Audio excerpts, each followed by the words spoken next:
Approve. Take notes. That's good by me.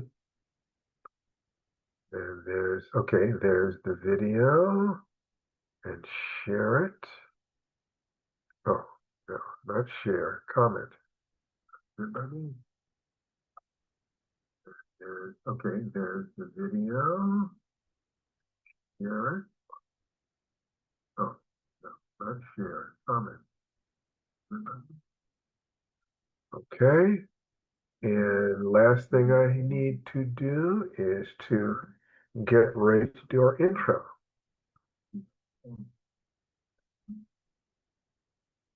Okay. And last thing I need to do, there we go. Um,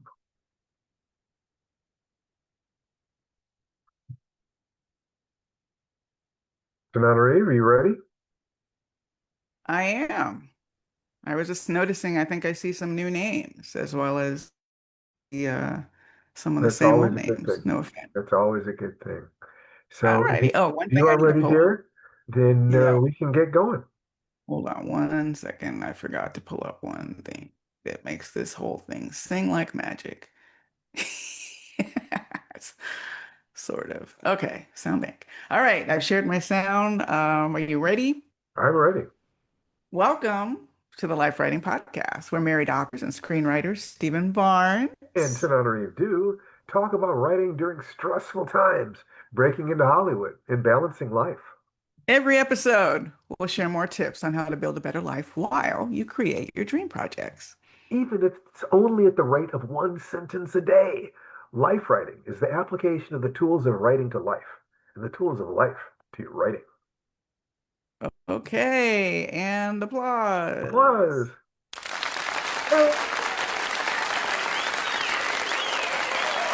Oh, Welcome, welcome, welcome. Oh, wow. Look at that energy. That is what you call energy. Great. absolutely. I Yeah, feel it. there's so much happening right now that, the first thing I want to do is to welcome everyone. You've all survived another week. That is no small thing. Nope. So that we encourage you to look at your life as a whole from birth to death, what you want to accomplish in the next year, what you want to accomplish in the next 2 weeks, and what you need to do today to make that happen. And you do all of that based on what do you do in the first 5 minutes of your day. We want you to put all of your attention to the degree that you'd like us to help you with what it is that's going on with you. Put all your attention on that first 5 minutes. What do you do when you first wake up in the morning? What the Stoics refer, and I'm talk about Stoics a lot because it's a language that allows me to communicate with my son really rapidly. So I use that more than I use Buddhism or a bunch of other things. But it's all these are all different ways of looking at the same thing, trying to describe the same sandwich using different languages and different terms, but it's still just a sandwich. The eating of the sandwich is the life that you're living. My life is writing, is family and writing and martial arts. Tananari, your life is what? What would you say are the most basic aspects of what you care about every day? Well, absolutely at the top of mine is the safety and happiness and health of my family. That's where it begins. I try to remember every morning to be incredibly grateful that this man is sleeping next to me in the bed as opposed to the empty space where for about a month when he wasn't at home. Um, and of course, our son, even our kitty cats. There's a lot of, let's just say there's a lot of uncertainty and turmoil in the outside world. So Yeah, and the before I idea, engage with that, I like to remember my gratitude that everyone in my circle is safe and alive. it's also important to remember, and I would recommend that you actually talk to people who are overwhelmed with stress, who are having problems, who are depressed, and so forth. And you will, in general, find that these are people who are spending more time focused on things that they cannot affect than things that they can affect. That if you have 100 units of energy If you give 90 units of that energy to what's going on in other places with other people and or what happened in the past, what happened in the future, you only have 10 units of energy to spend on the one thing you can control, your own reactions to life.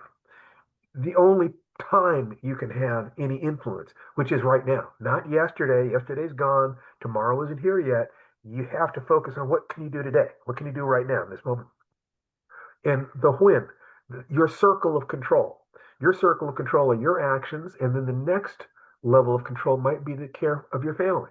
And the next level of control might be the welfare of your society. Because if the meaning of life is to escape suffering, embrace joy, and be of service, which strikes me as being in alignment with what we understand of biology as well as what we understand of human psychology, then you first have to be sure, you are the tool that does. You're the axe that's doing the chopping. That you have to make sure your axe is sharp and that you're chopping the right tree. Seriously. And so every morning you wake up, what I do, and I wake up and the first thing I do is feel my breathing. And I give thanks for being alive, and having a healthy body. I said I was sore from the workout yesterday. Do you understand that my greatest dream would have been to be sore working out when I was in the hospital, coming out of a Absolutely. coma? I would have given anything to be sore from working out at that moment. So just the fact that I can move, that I can push myself until I sweat, is a blessing beyond belief, beyond which other things pale to insignificance, except for the life of my children. Except for the life of my children.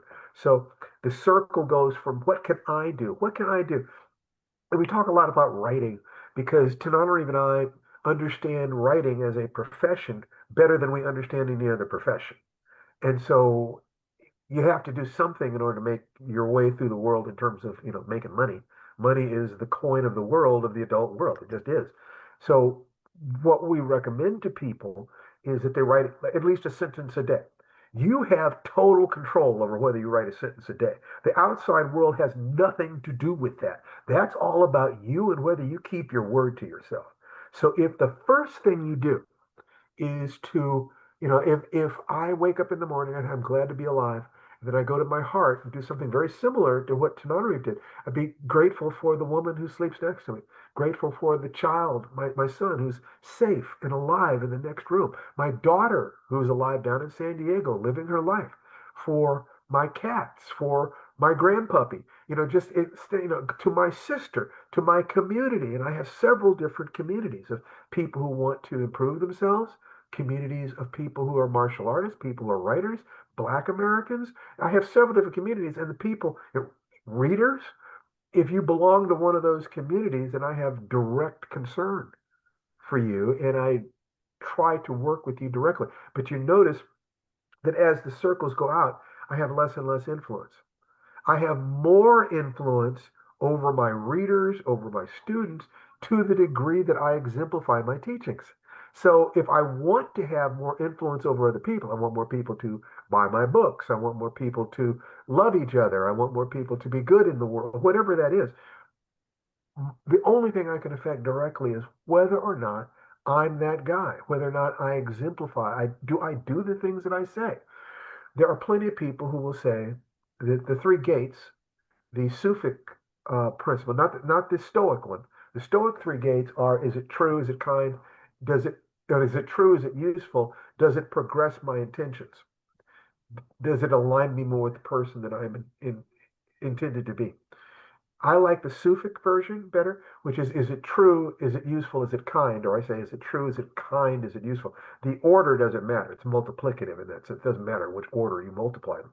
Um, but I believe that I want to bring kindness a little bit closer to the fore because a lifetime of martial arts training has awakened the part of me that enjoys hurting people. To be honest, that is part of what you have to do in order to do these things. You have to find that part. But then the reason that all these systems have ethics is to keep that part under control. So that you have very specific circumstances under which you'll let that rabid dog out of the kennel.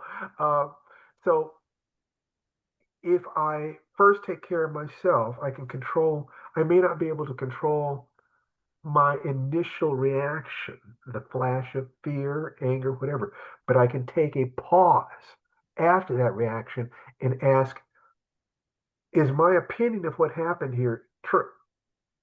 Is my potential response to this useful? Is my potential response to this as kind as I can possibly be? Honestly, am I treating this person the way I want someone to treat my own most beloved child?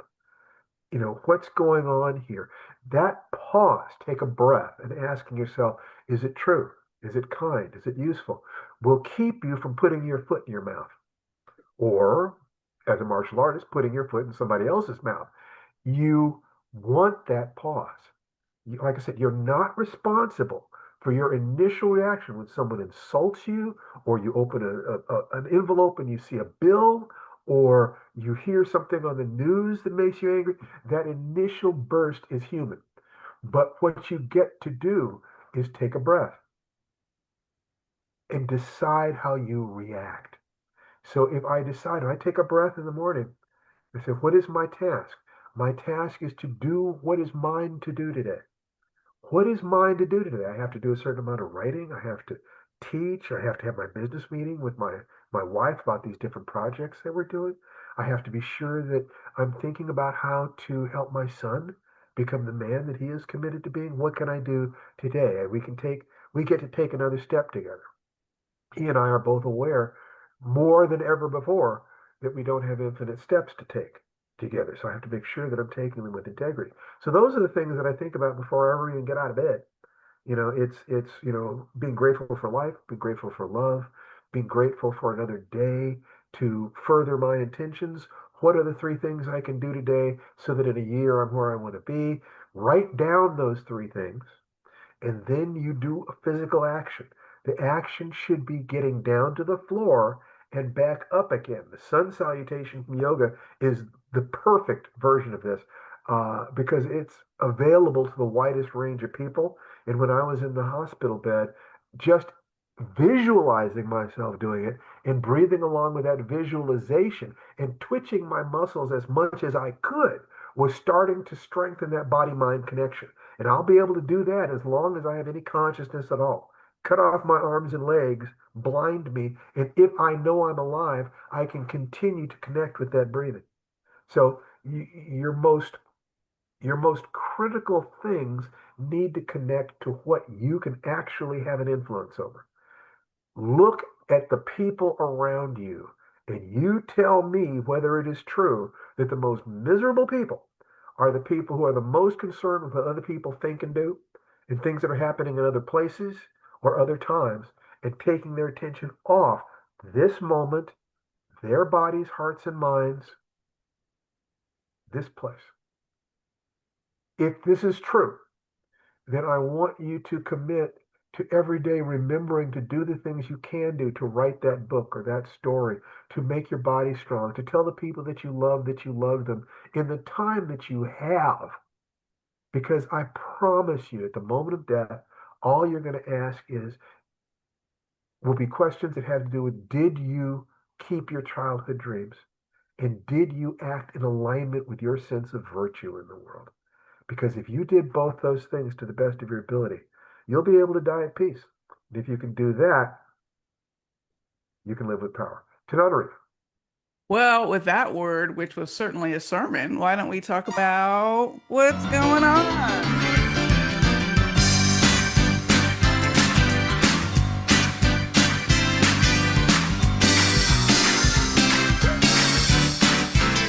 Okay, so it's kind of a hybrid model, remnants of our old podcast and the new gathering that it has turned into.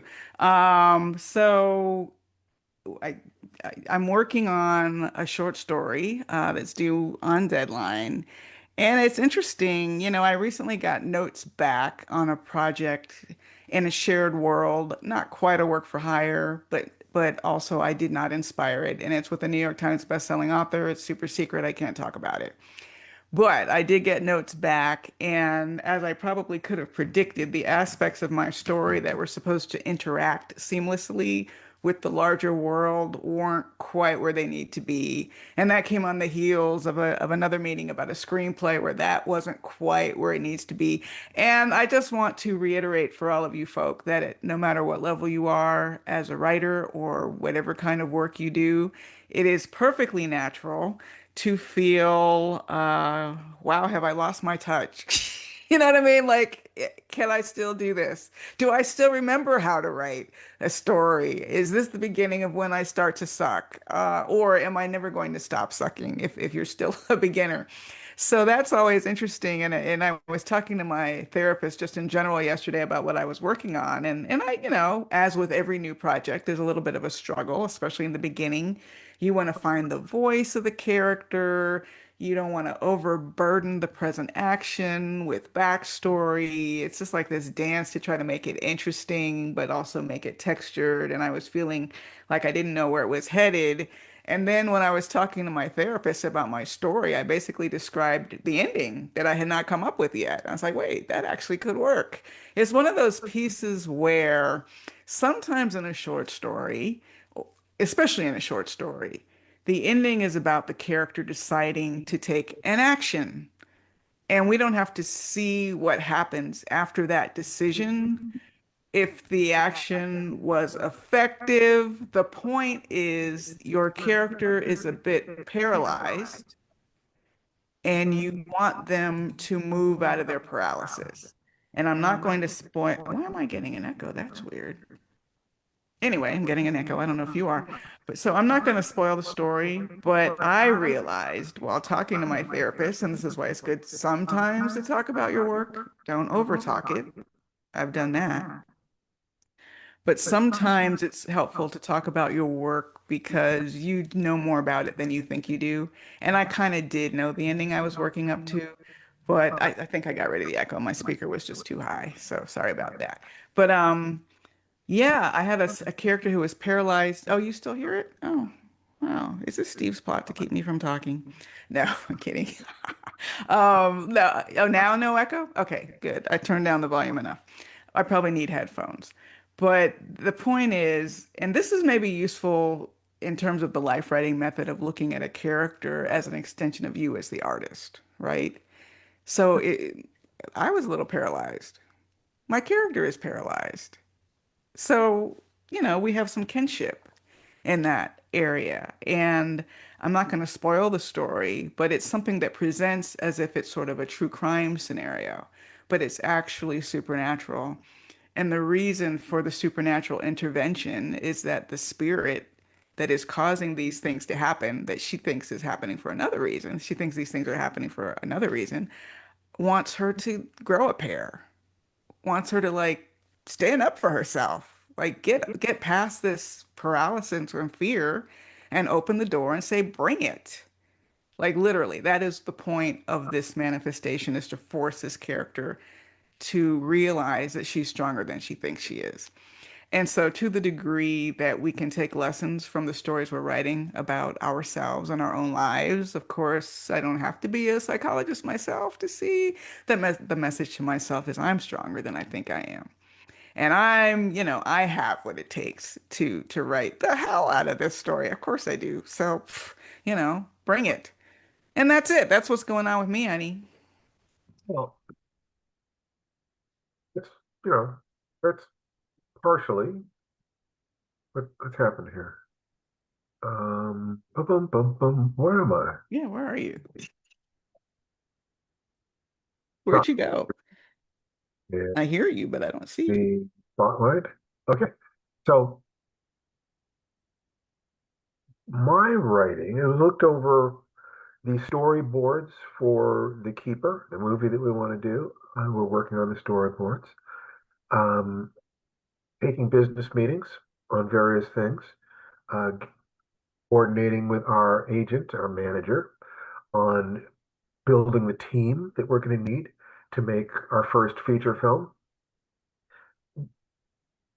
working on my solo novel, which is, I call Sigil, but might be the Deadlands. And I'm working on the first chunk of it, about the first third of it. if I can get that first third exactly right and Tananarive agrees that it's right, because I'm I want to incorporate more of the way that she thinks about story here because there's a strong horror aspect to it. There's also a lot of personal things in the book. So it was slightly out of sync with my own biography because I wanted a particular sequence to take place in 1972 when and so the character had to be a particular age in 1972, and I just decided that I get more out of matching him to my age than I would get out of uh, setting it in 1972. That I can get away with not doing that. The audience will not say, "Gee, this should have been set in 1972." They're not going to say that. Uh, and then in terms of working on the book that's coming out with Larry, uh, Ice Vegas, that'll be out in about a month. And so we're pretty much finished with promotion on that, the first phase of promotion. But now I have to think about the the next book that we're doing, which is tentatively called SkyCon, that is going to require a certain amount of real research. And I'm thinking about, well, if Jerry Pournell were alive and Jerry were working on this project, Jerry would take over under, dealing with the technical things, finding the schematics, creating, drawing, or commissioning the schematics for a Zeppelin, a dirigible that's traveling between Malibu and Taipei. That most of the action in the book takes place on that dirigible. And we did a short story set in that universe that kind of touched on it generally. I kind of had the statistics, the measurements and so forth together. But with a novel, I got to go much deeper. I really got to know this. The dirigible has to be a character. But that's what would be true. If Jerry were there, the dirigible would be a character, as would all the supply chains creating all of the materials that go into it, all of the labor that goes into it, everything that goes into building it and running it, and the spaces around it would all be characters. These are all things that impact. We were asked how we would extrapolate a future in a particular project that may or may not come to anything. Probably not. No, most of them don't. Um, but the truth is that the first question is, do you understand how our society created? Do you have a theory about what happened to create America in 2026? Whether in all the different ways that you have to look at that. Do you have an idea about how societies form? Do you have an idea about how families formed? Do you have an idea about how human beings formed, how life began? So the question of how would I extrapolate from today to a particular future I want is dependent entirely upon what do I think happened to get us to this point. So those of you who are interested in writing science fiction, you need to develop a theory, a set of theories that are congruent and that pull the plow in terms of, well, how do we get where we are? Because in essence, there are only two things that you write about. What are human beings and what is the world that human beings see? So I've decided that I'm going to take responsibility. I have to try to channel Jerry in that sense. I can't do that. Jerry was smarter than me and had educational different educational experiences. So his mind was structured differently and it worked better in certain ways. So I have to find the people Jared would have reached out to. If I can find the people that he would have reached out to and ask them the right sets of questions and to coordinate that, and I can create a mastermind that would enable me to act as if Jerry was advising the project. And when I'm writing things, I could say, how would he describe this?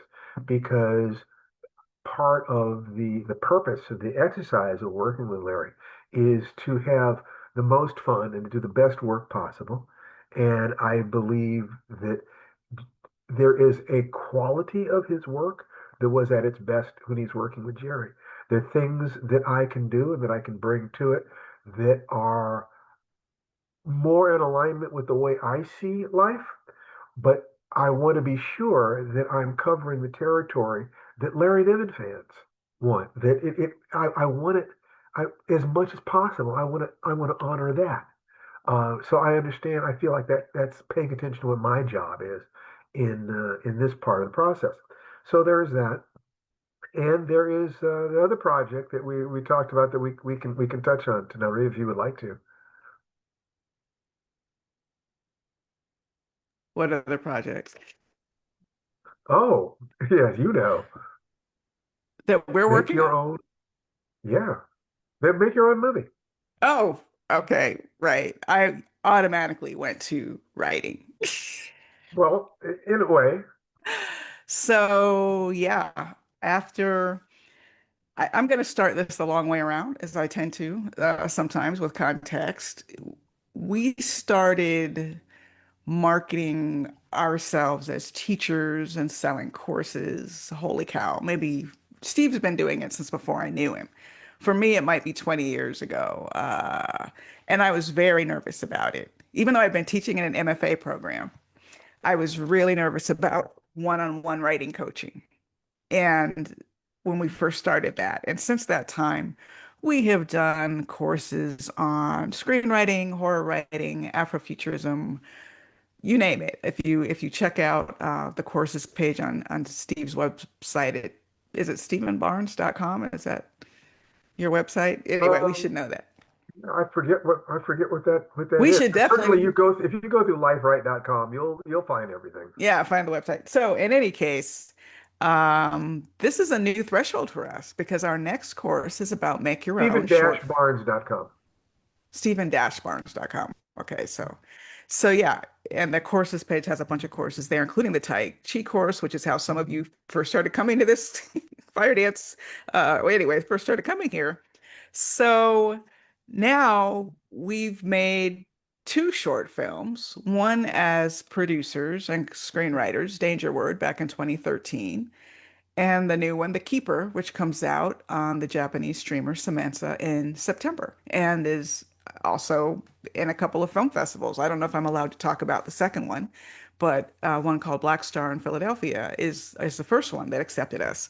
So, we have some opinions about this. We've done podcasts on making your own short film and the importance of writers sort of taking that step from the theoretical, like, let me write this script and maybe someone will make it for me, to the actual, which is I've written a short script that is producible and I'm going to figure out how to make it myself, which is the way most people will actually be able to have a film made. I've known screenwriters who worked in the business for 20 years selling scripts before something got produced.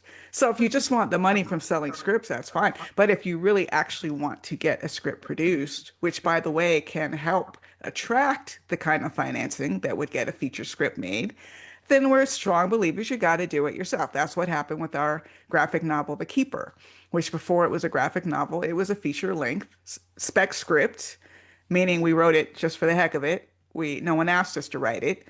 We shot. It's still probably our top writing sample in terms of getting us meetings and people like, what else you got? Kind of thing. But because it has a child lead and the co-lead is pretty much an 80-year-old lady, and they're all black, by the way. Some of the characters are not black, but the main characters are black. Like each of these is a separate mountain to climb in terms of getting financing. You take a look at the statistics and you can see that each of these things creates difficulty. Yes, there Yes. are films that make it all the way through. And by studying the people who made it all the way through, the Jordan Peels and the Ryan Coogers, you ask, what did they do? Well, I remember Doug Simons, a writing instructor who does something called the 3-day film school. And he made a very interesting comment. He said, if you want to know how to make a $30 million movie, make a $3 million movie. If you want to know how to make a $3 million movie, make a $300,000 movie. Before that, do a $30,000 movie. Before that, a $3,000 movie. Hold on for a second. What? Yeah. Before that, yeah, my phone was ringing. Oh, Before sorry. that, a $3,000 movie. And before that, just make a movie on your iPhone. That you do something that is small enough that you control all the pieces. In the same way as write a sentence a day, you control that. If you want to make movies, then the important thing to do is to understand what movie making is. So if you start with, what are the tools that you've got right around you, and you make a movie on your iPhone and you edit it with online software, what was it that you did, Valerie? I did like so I've done every level of what Steve is talking about. We've done a movie that was almost $100,000 with The Keeper because it got financing from another company. We did a movie for less than a third of that, where we raised it through crowdfunding, but still tens of thousands of dollars. And then I made a movie on my iPhone, which maybe including props, was $50. And maybe not even that. I got, a couple cheap Halloween props for my movie and shot it myself. I decided I just wanted the practice and I didn't want to deal with the cast and I didn't want to deal with the crew. So I did it found footage style, shaky cam, which, hey, great for a beginning filmmaker because then your mistakes look intentional.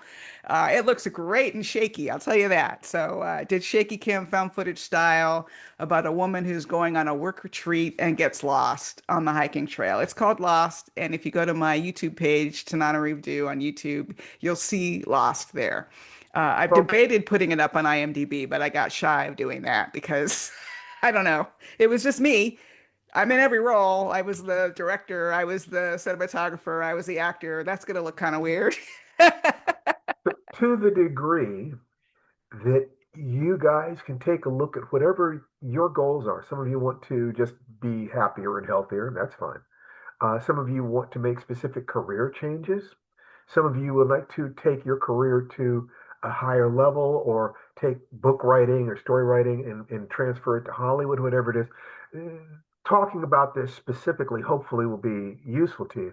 I can tell you that the the creation of Danger Word, our $30,000 movie, came at a time when I was absolutely in misery because I felt trapped by my circumstances and like I was helpless to do anything that I wanted to do, and I was feeling like my life and my career were out of my hands. So what I had to do was exactly the same thing we're talking about: locus of control. What can we control? Where we are right now. And looking at that, I didn't get my inspiration until I was asked to judge a student film contest. And so, I went to be a public service. And I'm sitting there in the audience and I'm watching these films. And I said, there's some real creativity here. This is really nice. Now, they had other students to act for them. They were able to get equipment out of because they were in a school that had a film department, sound equipment and editing bays and things like that. Uh, but they were able to do this. And I thought to And myself, I learned, by the way, teaching composition at Spelman, which is where this was happened. I was teaching composition and I planned the like short film festival. And my students were also doing short films for credit. That was, and I still do that to this day at UCLA. I give my students the opportunity to make a short film for credit, even if they've never made one, because those composition students at Spelman taught me that untrained filmmakers can make films. It's just a matter of demystifying it, whether it's the shaky cam do it yourself level, which is what a lot of them do, or more advanced students, like Steve said, have access to equipment on campus and they have friends who can be in the cast, who are aspiring actors, like wherever they are, that's where we met them. Go on, honey. well, if you make a film, $300 film, $30 film, but you wrote a script and the idea was good and you thought about this. You said, well, all we've got is one set because you went to your local community college or something like that. And you worked with them. You said, listen, this is what I want to do. If you make that film and you put it up on YouTube, you have then just covered all the basic things that a filmmaker has to do, from writing to camera work to sound to managing actors to distribution and production. All you have to do then is learn more about those things. So if Dove Simons was right, and we did this short subject, we did this short film, 23-minute short film, And we are now in the process of negotiating to do a $3 to $5 million film, okay, and direct it ourselves. That we looked at this and realized, you know, do we wait until we've made that $3 million movie before? Okay, from Stephen Bauer to everyone. So to paraphrase you, Steve, a lot of film writing improvement is just slowly demystifying the process. Absolutely. Absolutely. Same thing is true of anything. That most accomplishment is what people call luck or talent is people working while you're not watching them. Then the And first time you become aware of them, it's like they sprang full bore from the brow of Zeus, and you think, oh, how talented they are. You don't see the work. You don't see all the work that Fred Astaire put in, that Gene Kelly put in, until their dance shoes were full of blood. Listen, read Ginger Rogers' biography, and she will tell you how hard Fred Astaire worked to make it look like he was effortless and talented. So and go ahead.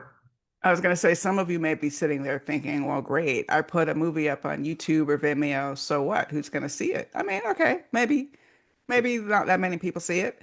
Or maybe, like Backrooms or Obsession, it takes off and get picked up by someone who sees the potential in it. In fact, there's a new kind of filmmaking people call verticals, which is really just, I think, an obscure way of saying that people watch these things on their phones for the most part. They're serials. We know what serials are. Serialized storytelling, 10, 15-minute episodes that they shoot, and people subscribe and get hooked. And this is so huge now that Issa Rae, who did Insecure for HBO, frustrated with Hollywood, has started doing her own verticals. It's like taking off pretty fast. So we look at this, and one of our obligations is to serve the community. So at the point where we teach something, we kind of have an obligation to do something. Whoa. I'm pretty sure it's You sound pretty garbled. Is it just me? Is Steve garbled? Yeah. Yeah, Steve, honey, you're garbled. Not sure why. Yeah, maybe try turning your camera off for a while. Oh, he's frozen as well as garbled. He may need to jump back in. Well, I'm co-host, so I'll take over. Oh, now I'm the main host. I'm the real host now. So in any case, yeah, I think what Steve was about to say is that same kind of imposter syndrome that prevented me from wanting to do private coaching when I had already spent years teaching writing, kind of kicks in when you're not used to thinking of yourself as a filmmaker or a director. But the fact of the matter is, now we have directed. And if I count my little short Lost, I've directed twice. And I may not know everything there is to know. In fact, I do not know even close to everything there is to know. But I know enough to help other people get to the same point where we are. I know enough, like I can shine my flashlight on the road just far enough ahead to show you the ground we've traveled, right? Steven Spielberg would teach a different course. And I think, this is something that maybe might apply to any of you who have thought about teaching something that you know how to do, but you don't feel like you're the best at it. So what right do I have to teach it? No one's expecting us to be Spielberg, okay? Spielberg hasn't made a short film probably since he was a teenager or yeah, a college student. So we maybe better quit to know the landscape than he is at this point in terms of how you crowd fund. What does he know about that? How you how you enlist college students to be your crew. There are some very sharp college students here in LA, of course, but almost no matter where you are, there is a community college near you that has a film program where people are learning how to use camera equipment. Are you learning how to use the audio equipment? Who would probably be thrilled to help you make a little short film for the price of a pizza. So don't let the mystification hold you back. Don't let feeling like there are other people who could do a better job at whatever it is hold you back. Just realize what you have to offer And that's kind of where we woke up and said, you know what? It is time for us to stop talking about teaching this course and actually teach this course on how to make your short film. And Steve, are you back? I thought I saw you return as the host, but I don't see your face. Huh, that's weird. But in any case, that's what we're doing. I think we set a date. We haven't officially launched it, so we're not even, this isn't even a sales pitch, technically, because there's nowhere to send you to buy the course. It hasn't launched yet, but I think it'll be launching next week. Tuesday, probably. The course itself will be August 22nd is the date we came up with. And as typical with our courses, it'll be 2 o'clock in the afternoon Pacific time or 5 o'clock Eastern for 3 hours of a lecture.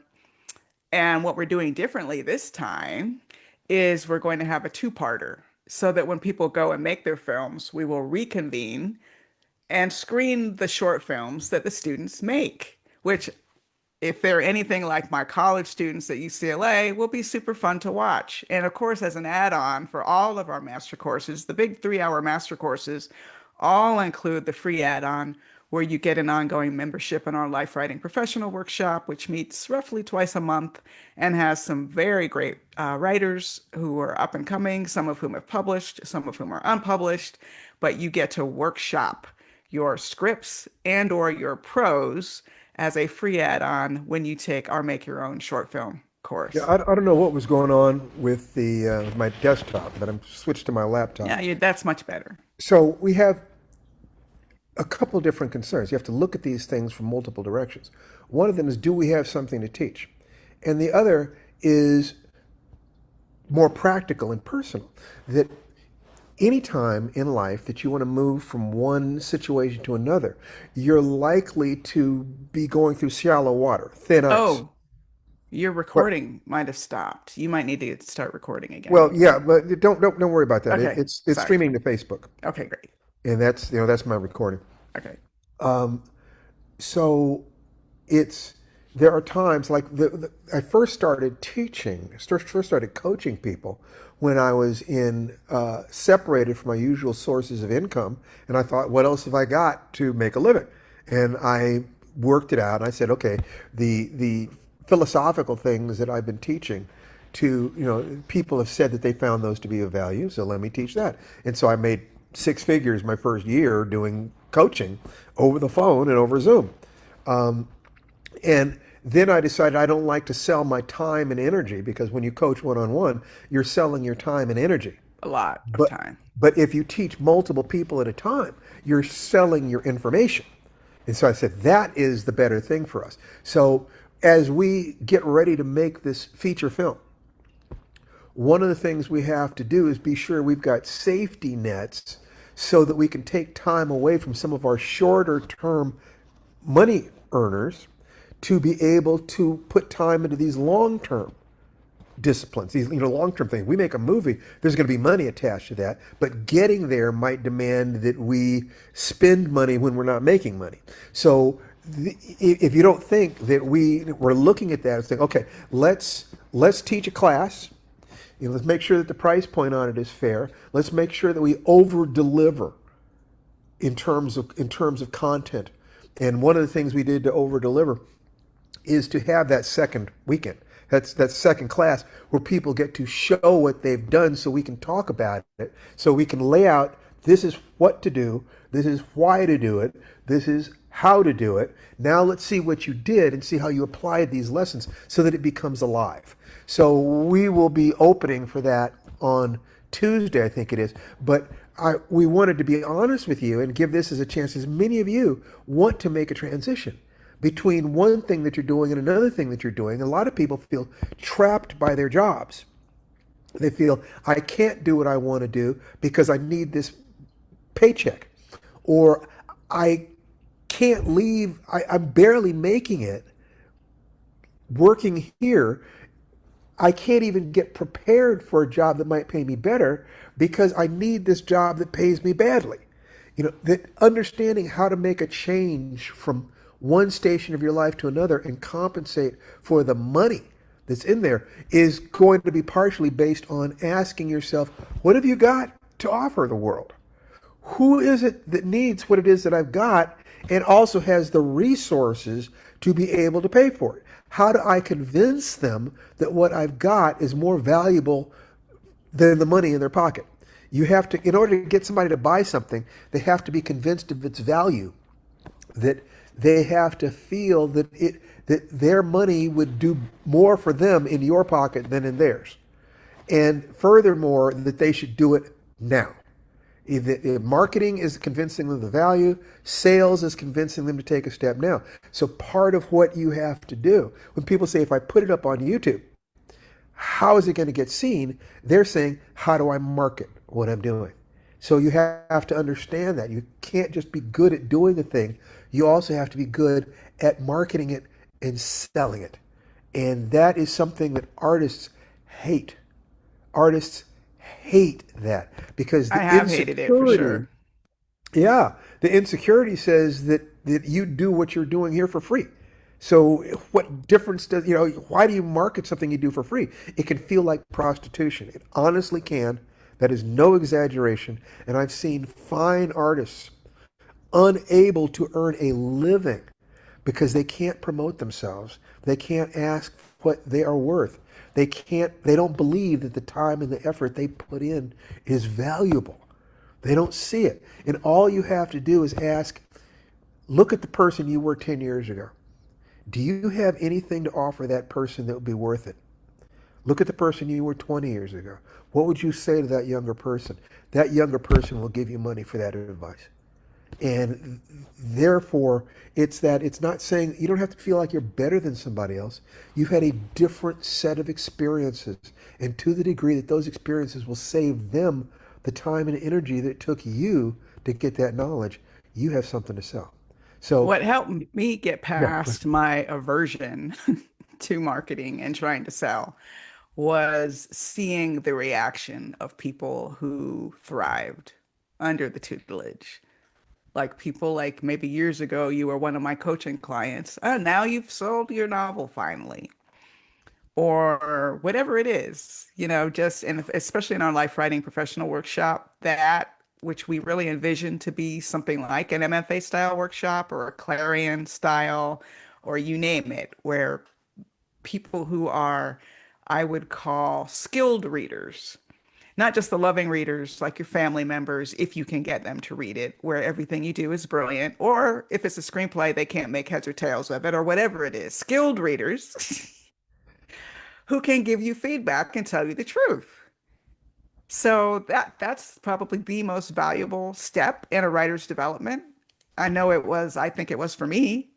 So I hope you And can see what we're talking about here is, from one thing is, if we have the confidence that we can make a movie, we have to have confidence. I say one of the ways of having confidence you can do it is if you can teach it. If I can teach it, I can do it, is kind of the way I'm looking at it here. You know, and the teaching of the thing done properly actually creates the safety in which we can scribble outside the lines. We can color outside the lines. We can do things that we're not paid for so we can get to that higher possibility. It's what we're doing is we don't know what's going to happen down the road. We know that we're committed to making this movie, but when that happens, part of what we're doing is documenting how we got there. And so that's just what we were doing. So now, unless Tenari has something else, I would like to open this up for people to ask, to open either it tell up. us where they are and what they're doing, or ask any questions you want about any of these processes we've been talking about. And anything else, Tenari? Nope. Okay, so I'm going to open this up, and I want people to volunteer, or they will be voluntold. Who's It's going to so raise their true, hand? Carla Anthony, too, that the way to learn is to explain it to others. That is so true. Okay, Jacqueline Johnson. And please put on your camera. Great. Hi. Um, I had a question. I think it was maybe a session or two ago. You mentioned something about uh, a, a, a voice program where you could record spoken word. or things that you were writing and then it would transcribe it for you? Yeah, Google has a voice uh, uh, di dictation function on Google Docs. So you can write Okay, directly into Google Docs, which has the functionality that Word had 10 years ago, okay, as well as being cloud-based, so it's secure. And it has a dictation function. okay. So I can literally go into Google and search for the dictation. Or, yeah, you can go into Google and ask, how do I use the dictation function on Google Docs? And it'll tell you Okay, exactly how to do it. okay. Thank you. You bet. Um, all right. Great. Who else? Who's next? Oh, I'm going to look at somebody who has not been here before or has not been here for a while. How about Uh, me? who raised their hand? Who spoke? Brian Frank. Excellent. I picked a bad time to volunteer. The dolphin is going nuts over here, barking at the windshield. Just want to say thank you for the good advice that you gave last time I was here 2 weeks ago. I think I needed the kick in the pants to What was start the getting advice? my What was word the out. situation? What was the advice? Sorry, say again. What was the situation and what was the advice? Oh, the situation was that I had focused on writing and had stopped sending out my short stories for consideration for to publishers. And I really probably shouldn't have done that, but it did help me get through the past year of getting the short stories written.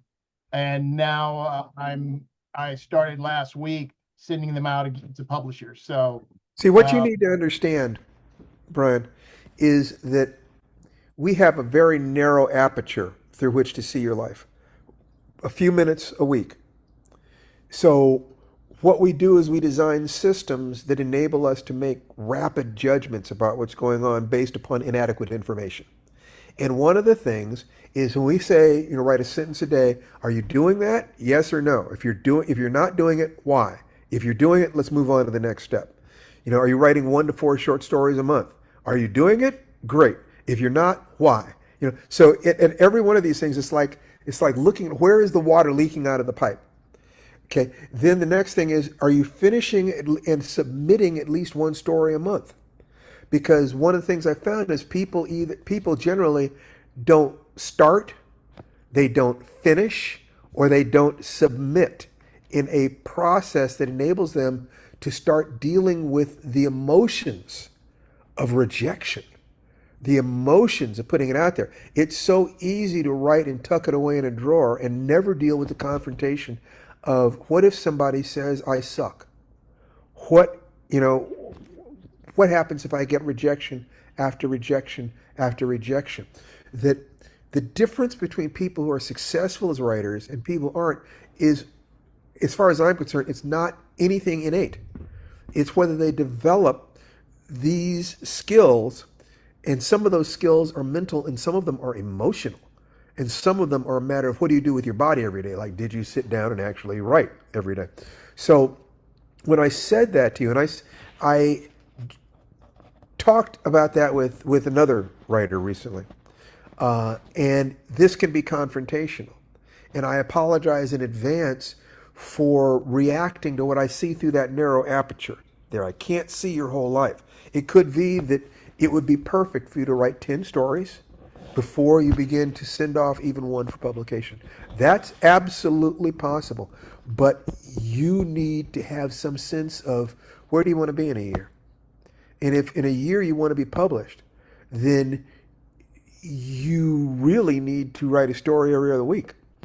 Did Because you just say you sent out a bunch of stories? no, I didn't Oh, send out a bunch of stories. I sent out one story hey, to get back on the track I of wish my actually submitting the stories. I wish my applause button were working because that's a great step. yes, is a major step. So let's applaud Yeah, I that, can't. I and don't know, for and some give it reason the some host heart, isn't allowing because sharing. if you don't celebrate that victory, you won't develop that dopamine rush of finishing something and knowing you've taken a step towards your goal. Yeah, That I heard a that is victory in a what he said. fantastic thing to do. Thank you. I appreciate that. I think the one thing that I do want to state is that I don't have a fear of rejection. That wasn't a part of it. It was more so that I'm retired. I live a comfortable life, so I don't have the need or the drive for that type of success. And I was focusing just on my goal of being a better writer. Okay. And So, and you will that, know that that's true if you decide to write and submit a story a month and you do it. So that's how you test whether that's true. If you don't do it, then you say, I thought I wasn't scared, but I wonder what's going on. So, so you deliberately set up tripwires so that you can see what's going on behind the face of the guy in the mirror. If you don't have any shyness about that, you are unusual. It's very. I don't send my stories out randomly anymore. I don't like rejection, but I did that enough that people come to me and ask for stories. So if you ask for a story, I'll write one. But I'm not going to if I write a story, I'll let it sit until somebody asks me for something, and then I'll send them that one. But I've got a machine, so I'm always working on a book. And right now, I'm working on 2 books that are not under contract. So I have confidence that when I finish them, I'll be able to do something with them. Before, I would never write a book until I had a contract because I could not afford to put a year of work into something without knowing exactly where the money was coming from. But I've earned the right to do it a little differently now. I So, agree. I think I worked in broadcast news. I ran around with a microphone and a camera and had a lot of people over my entire career slam doors in my face and tell me, no, I don't want to talk to you. So rejection, I kind of have a different relationship to it than most people. fantastic. Then you have some belief similar to the more rejection I get, the closer I am to a sale. It's like a vacuum cleaner salesman. I have to have 50 people slam the door in my face before one person invites me in, and I've got to get into 5 houses in order to sell one vacuum cleaner. I make enough money from selling that one vacuum cleaner to pay my bills for 3 days. So I now know how many doors I have to knock on every day in order to make my bills. It's something like that. And it's what did your teacher tell you, Tananarive, about rejection? You need 1,000 rejection slips on your wall before you make a sale. Yeah, Yeah. it's paper your walls with rejection slips. Yeah. That you look at the rejection, it's like I'm going to ask girls for a date. How many girls do I need to ask for a date before one says yes? That's just the number. It's like that's just the number. And once you don't take it personal, then you can see, when you do that, you're looking at that locus of control thing. You can't control whether somebody else says yes, but you can control whether you send it out, whether you ask. That you can control. You can control whether you're doing the very best you can with your work and that you believe that if I do the best I can over time, I'll keep getting better. If you believe that, then you focus on what you can control, doing the work, sending it out, seeing what results you get, continuing to do the work. So Well, congratulations for you, well, Brian. thank you. Thank you for the Absolutely. kick in the pants. You bet. All right. So let's go on. Who else needs a kick in the pants? Or who else wants to ask a question? Is that Carl? Carl, have you got your hand up? Excellent. Hello, everyone. Um, can you hear me? Is it Yes. okay? All right. I I don't have I found out last year I don't have the fortitude to just take systematic rejection. And Okay. I would like to know how to develop that fortitude. You got it. 2020, 2025 is the year where I finally did it. I submitted some stories. You read a couple of them, and I submitted several stories. And some stories I submitted more than once. So it goes out to 10 or 12 submissions for 2025. And it was rejection and a lot of rejection without feedback. So I am discouraged. Okay. And I So would like to know how to not be absolutely. discouraged. How do you Absolutely. be? Less of a So the bitch question ass. is, how many stories is that? 6 or 7. 6 or 7? Okay, the life writing 6 step process says to do it 100 times before you even begin to evaluate. Now, the people who are willing to follow that process, not one of them has gotten past story 25 before they started selling. So I will ask you a question. Are you willing to write 25 stories before you sell? Am I willing to write 25 stories before I sell? That's right. You willing to? Ideally, ideally, yes, but Okay. I Okay. need some Well, I understand. I I understand. need So I need I'm going to some give you way more. to. Okay. I'm going to give you more. But first we have to establish that you're willing to do that.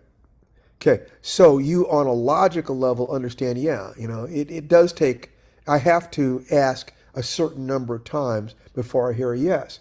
That the part of you that is afraid of the rejection is interpreting the rejection.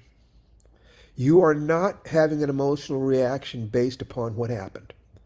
You're having an emotional reaction based on how you interpret what happened. So you tell me, what does it mean to get a rejection to you? What does that mean? Um, it feeds my negative inner voice, which is that I suck. Right. That's the voice. So Okay, that's it's like, We all know that voice well. and there's another part of it is that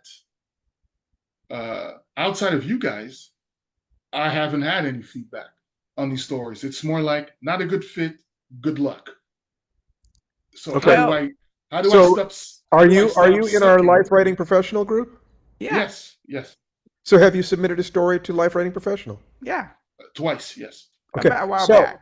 Been a so while. you have us and you have the other people in the group, right? yes, Okay. So that's a start. That's yes, that's your start. And you don't need more than that. However, you can want more than that. But what you're talking about is the way it feels. yes. So there's a voice in your head that when you get a rejection, it tells you that you suck. Why are you bothering to do this? Who do you think you are? You can't, this is not something you have the talent for. This is for other people. And furthermore, maybe you're thinking those editors who are just saying this isn't a good fit for us are lying to you that they're using polite language to say you suck instead of we have a specific vision for this publication and this story doesn't fit within that vision, right? So So what so I would you're ask you, when you hear that voice, Carl, whose Yes. voice whose voice is it? Because it isn't you. It's not your voice. Whose voice is it?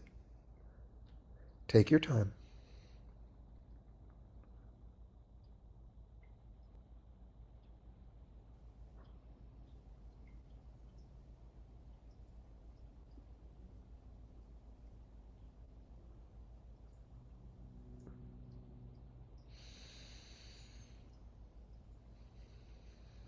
Well,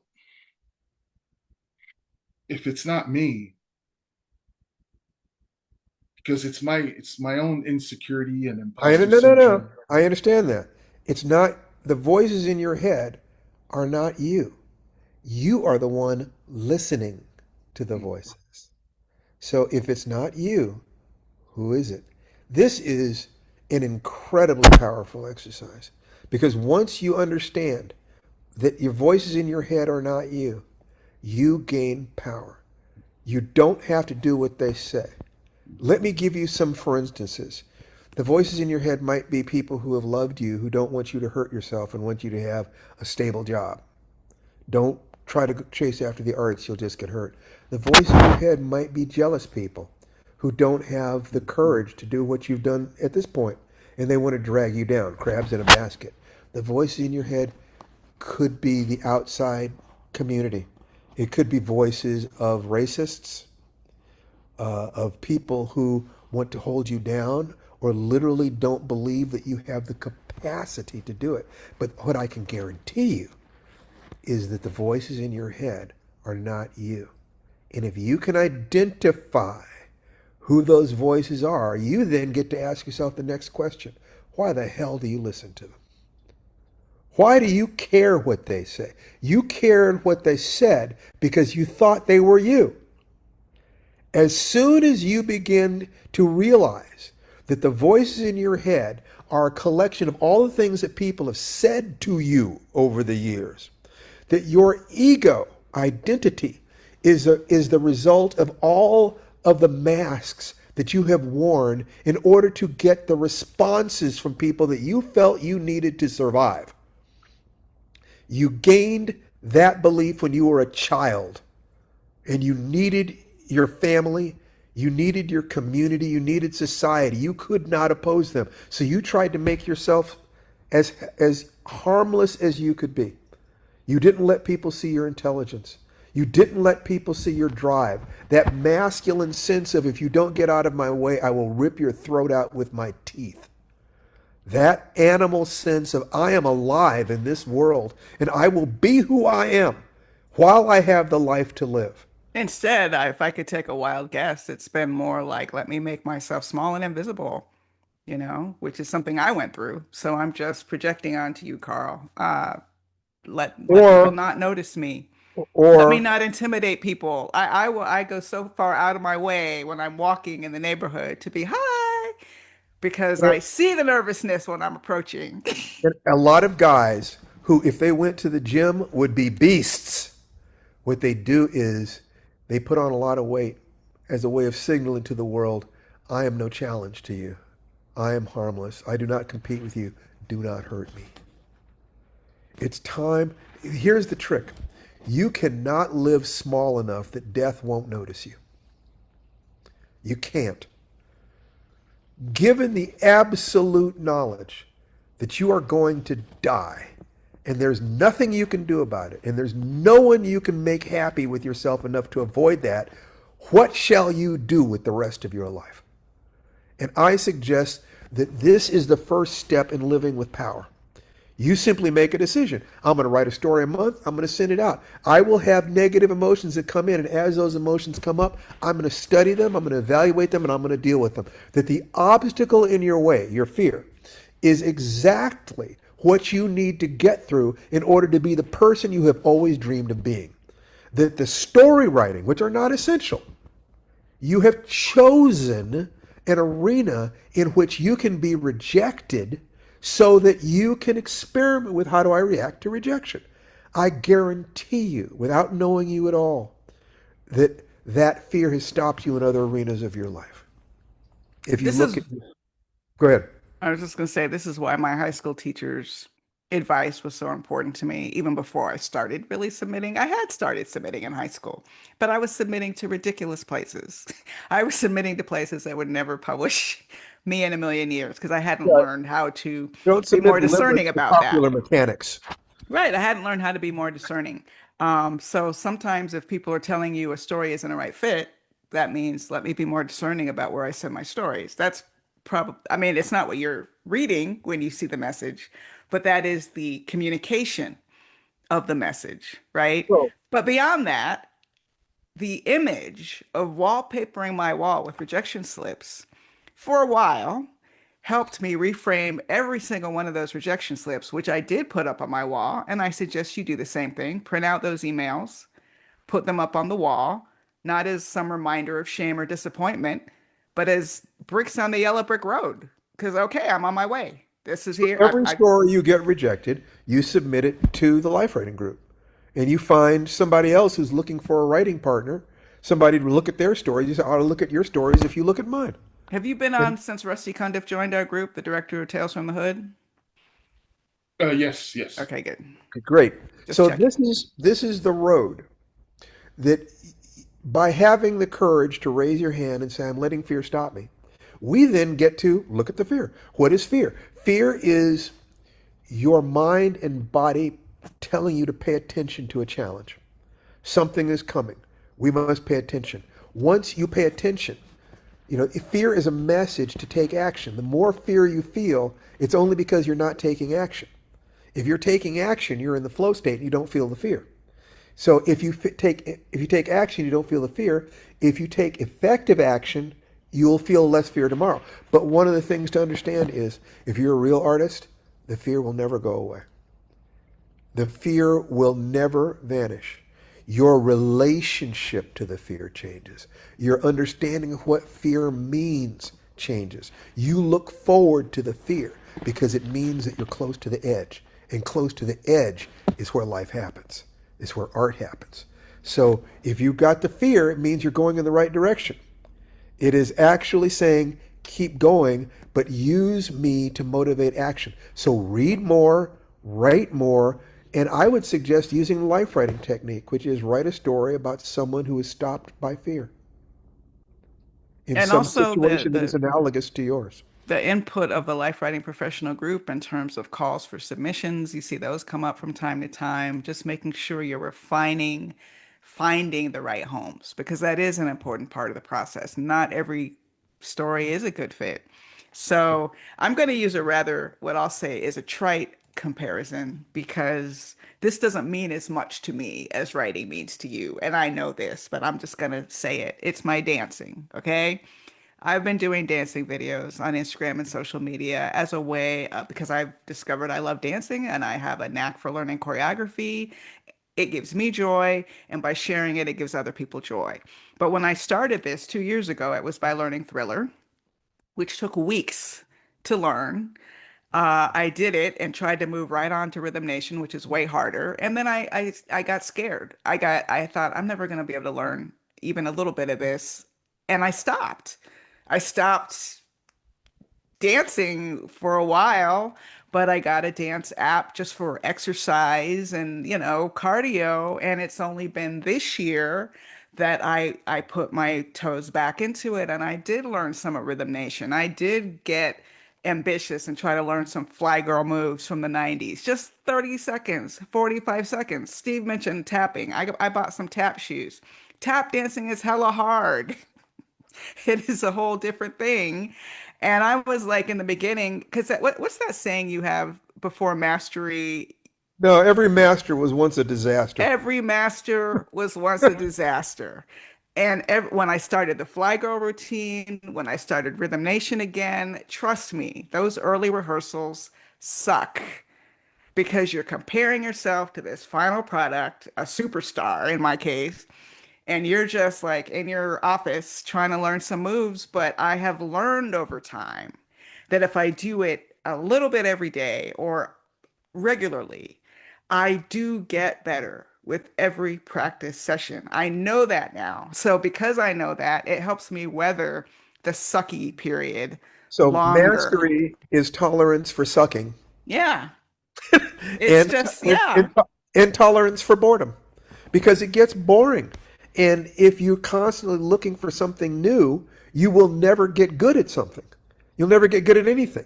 You'll just be it's jack of all trades, master of none. No, be jack of all trades and master of one.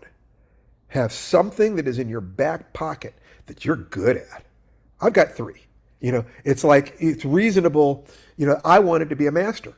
I didn't want to be good. I wanted to be a master, and I've got a certificate upstairs. I'm a grandmaster in the martial arts. Larry Niven is a grandmaster of science fiction, so I guess I must be a master. And I think anybody who has been married long enough to raise a child has mastered that too. So what I've seen is where do all three of these things overlap? They're all doing the same things. So we've talked about the emotions and we've talked about the mind. So now let's get more specific for practice for you. A couple of different things. First of all, I'd like you to get a copy of the Warrior Walk book. And it's at warrior-walk.com. And if you look at it and you want it and you can't afford it, let us know. We'll get you a free copy. This is not a sales message. Although we love to take your money. I love your money. But this is about creating a healthy community. So we will give you a free copy. The physical exercises in that book will change the way you use your body in relationship with stress. What I can guarantee you is when you got those rejection slips and you opened the envelope, your body changed.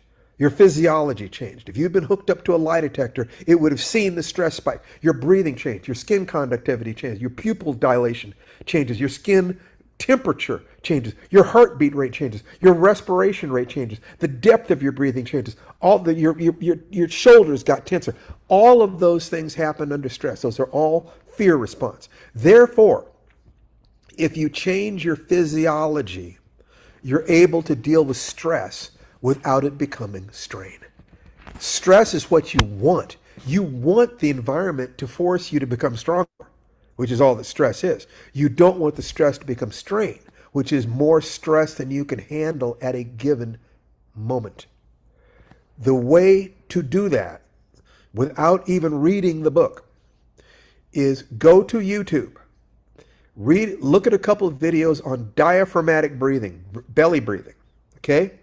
Then what you do is you set the timer on your phone for once every 3 hours. And every 3 hours, do 60 seconds of deep, slow diaphragmatic breathing. It goes off, you breathe for 60 seconds. If you will do that, you will literally rewire your body's response to fear. You can literally rewire the physiological response to fear. You can get to the point where you see rejection slip and you think, that's interesting. Okay, I have to keep going. There's no emotion about it. It's just data. You can become a machine about this. But what we want is for you to have a cold mind and a warm heart, which means that you have to be able to extract the data from the bad things that happen. So that if you can't stay calm, if your house is on fire, you cannot show your family the way to the door. It's the one who is calm in the emergency who can save the people around them that they love. So it is not being inhuman to not respond. It is not being weak to respond. It is simply what it is that you've done, which is I have a response. It's getting in the way of what I want to accomplish.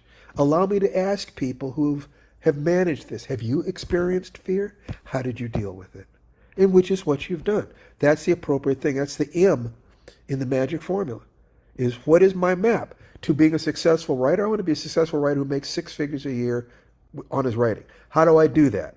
What is the path to that? It's like I want to make a feature motion picture. What is the path to that? We broke that down into smaller and smaller chunks. The smallest chunk here is you write, you finish what you write, you send it off. You observe your results, both internal and external. You will start getting responses from the magazines when you hit a higher level. You will just get rejection slips until you're good enough for them to say, oh, with a little push, he could be good enough. So all that means is you're still in the phase of growth. I mean, we're all in the phase of growth, but you're on that path. Do you understand that the path you're on is the same path that we're on? We're just a horizon away. As soon as you publish your first couple stories, you'll be in the part of the path where you can see us on the horizon. We're not that different. Right now, you have to proceed a little bit on faith. Are we right that it isn't talent? Are we correct that if you can just keep doing this thing? So you've extended some faith to us. So if you will get that book, if you will begin to implement that 5-minute morning ritual, if you will take 5 minutes during the day to change your breathing, you can change your entire life. It is my bet to you that if you will do that 5-minute morning ritual 6 days a week for just 1 hour, in other words, just in 2 weeks, you will see the difference. And if you don't see the difference, you come on here and tell me, I did it for 5 minutes, you describe what you did, and it did make a difference, I'll give you $100. You don't have to bet me anything in return. I am that certain that I'm right. I'm that certain that you're that close to having it. All you have to do is shift a couple of behaviors. You want to take that bet, buddy? Yes, sir. All right. Then you are my student. And I feel a responsibility to you. The same way, it's like Larry Niven is my writing father. Harlan Ellison, Octavia Butler, these people who talk to me and help me, they are my parents. My older brothers and sisters, my parents, my ancestors. You are now in my lineage.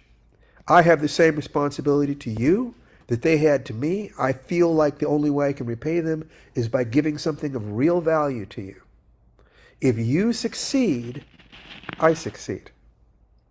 I now care about you in a different way because you've made a commitment. And if you keep that commitment, you will both get your results. One way or the other, you're going to either get your results or $100. Is that a deal? Yes, sir. All Yes, sir. right. Sounds good. All I right. Do you have appreciate it. anything? Oh, I appreciate you. We do Appreciate it. this. If when you succeed, when you make it, all I ask is you go to conventions and you sit on those panels and you tell those people in the audience the truth because they are looking for guidance. They're looking for someone, please tell me the truth about how I become a writer, how I strengthen my body, how I find love in my life. Because those are the only three things that people care about is how do I make a living? How do I be healthy and happy? And how do I find love? If it's not one of those three things, what is it people worry about? And the beautiful thing is that it's the same answer in all three arenas. It's the same answer. Find the people who can do it, find out what they're doing that is different from the people who fail, do that shit. Do it consistently. Do it long enough to get the results. Every day, if you focus on that 5-minute thing, wake up, breathe, be grateful. Find your heartbeat. Be grateful for for the love. Think about life and hope and where you want to be in a year and what do you need to do in 2 weeks to get that and what you need to do today. Write down the three things you need to do. Do one ground engagement, one sun salutation. That brings your body and your will, your body and your heart all together at the same time. You're turning yourself into a human laser where the amplitude of the different aspects of your life are not fighting each other. In order to do that, you will have to forgive yourself for every error that you've made. In order to do that, you'll have to forgive the people who hurt you. One of the aspects of life is amor fati. Be grateful for what has happened to you in your life. This is so hard. But if you love yourself, and you must love yourself, you must love that little boy inside you who started this journey. And every time you let him write, you're telling him, I am creating the space for you to be who you are because I love you. If your father was not supportive of who it is that you wanted to be, then understand you are now your own father. You get to do it right. Okay? So there is the child self that is saying, please love me enough, Daddy, to give me the space to dance, to play. The elder part of you, which is you on your deathbed, like I was in the hospital at the edge of death, all that's going to matter is, did you live today in alignment with your best self? That's all that's going to matter. Did you act with integrity? Did you protect your childhood dreams? If you did both of those things, I promise you, my friend, you will be able to die at peace. And that means that you can live every day knowing what somebody rejected me. Does that kill me? Does that stop the breath in my lungs? No, then I'm going to keep going. Why? Because every day I have to wake up and ask, what am I going to do today that's going to give my life meaning? Who am I going to help today? How do I take another step away from pain? And how do I find joy in my existence? See, I do these meetings because everyone I talk to, like you, is a different version of me. In order to help you, I have to go into the part of myself that feels the same way. What would I say to that part of me? You work on this stuff. Okay, is there anything else today? Come through if you can on Saturday, Carl. Tomorrow, Yeah. the workshop, the next Yeah. workshop. Yeah. And All we right. can talk more specifically because we talk here about writing, but we also we make sure that people understand writing is an expression of our love. It's a way we make money. It's a way we like to occupy ourselves. But you might just be more interested in career, or you might just be more interested in health and fitness or in finding love. But we will use what's going on in our lives to give you examples of these things. How do you feel about what's been said to you here today, Carl? It's very helpful. I Good. needed I needed that. I reached out and I needed it. Okay, great. So I'm very appreciative. are you Good. either going to win or take my money? Uh, Those are your only two choices. You either win or take my money. well, I'm gonna win, I guess, because I don't There want you to take go. your money. No doubt That's about right. it. That's right. People have been very fair with me. I can only say this because people have been good to me about it. They either admit that they didn't do it or they did it and they got the result. So far nobody's asked me for the money, which means that either they're, and that you have any idea how it feels to go to a convention and see someone you've never met and they tell you, I've been reading your advice for years and it's made all the difference in my career or my life or my health. And you know that you have been about the business of being a human being. You've done what you needed to do. And the voices in your head that try to limit you don't have power over you against somebody hugging you and saying thank you. Okay? Thank you very, very much. And I will buy the book because I like giving you guys my money.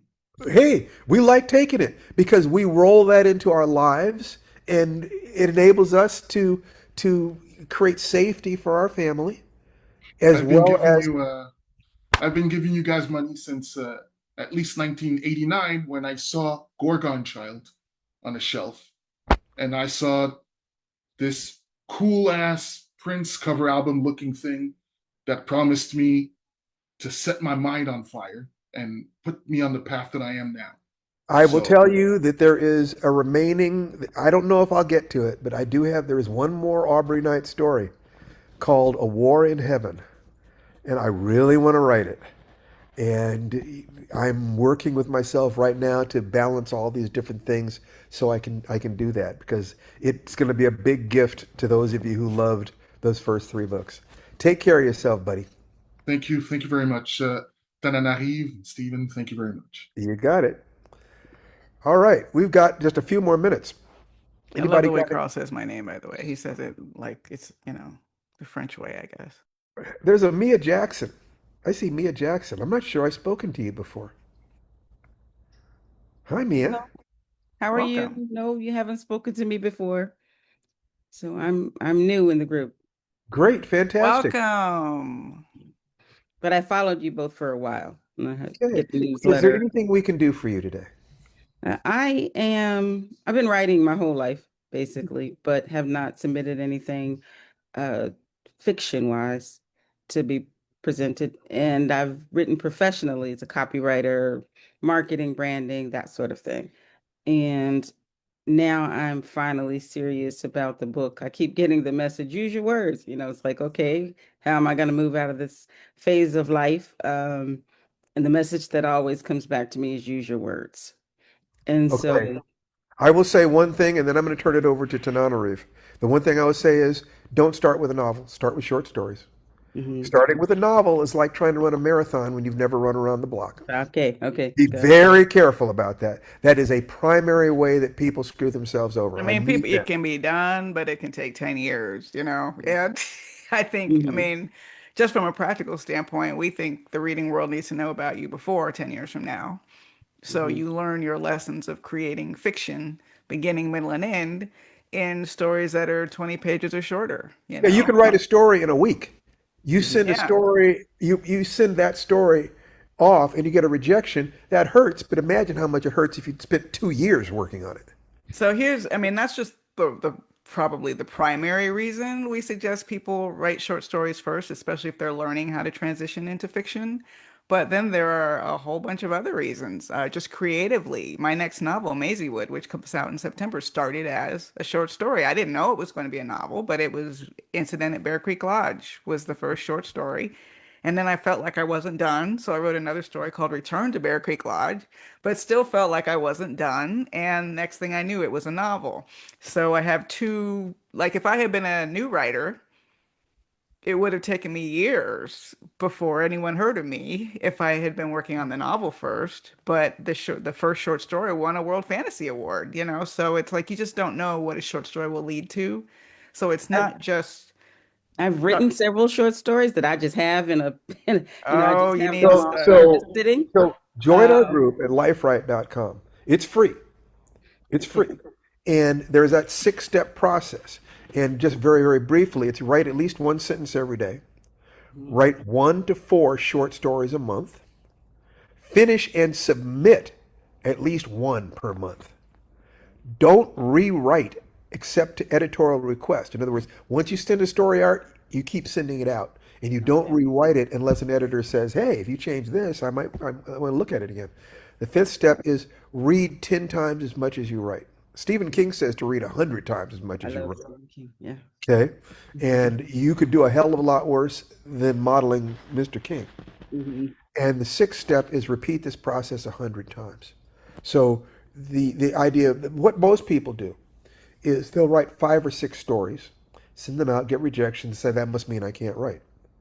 But if you look at what professional writers go through, they sell their first story between 20 and 30 stories in. 20 to 30. So once you get that, it's like it takes all the heat off. Let me just write 20 stories before I even begin. And because I had burned my bridges and I had to be a writer or I didn't know what I was going to do, I said 100 stories. I gave myself huge amounts of room to fail. It's like, I will focus on what I can do before I even ask the question of how is the world going to respond. So I would write, finish. I had my girlfriend at the time, read over it. If she approved, I sent it out. If it came back, I sent it out again. If it came back, I sent it out again. That's what I can control. So if you put all of your attention on what you can control, which is your movement through that 6-step process, you can control every single one of those steps.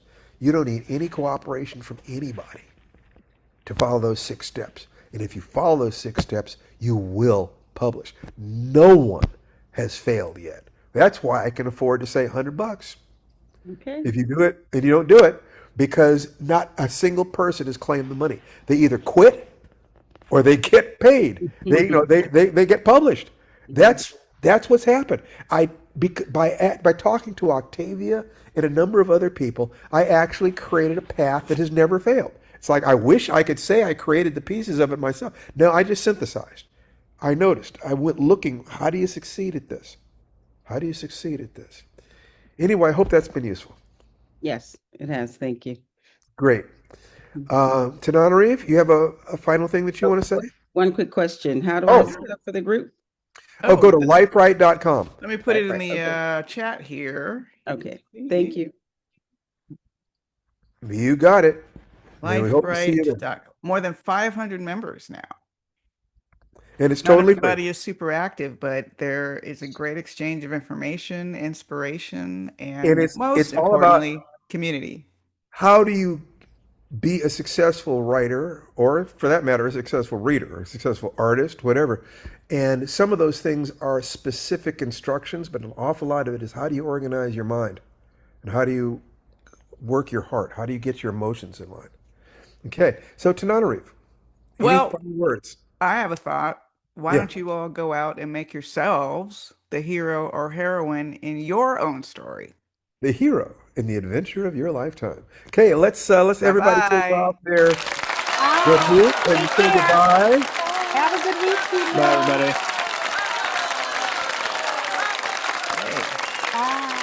Hey, Bye. Bye great to bye. see Hi, everybody. everyone. See you next time.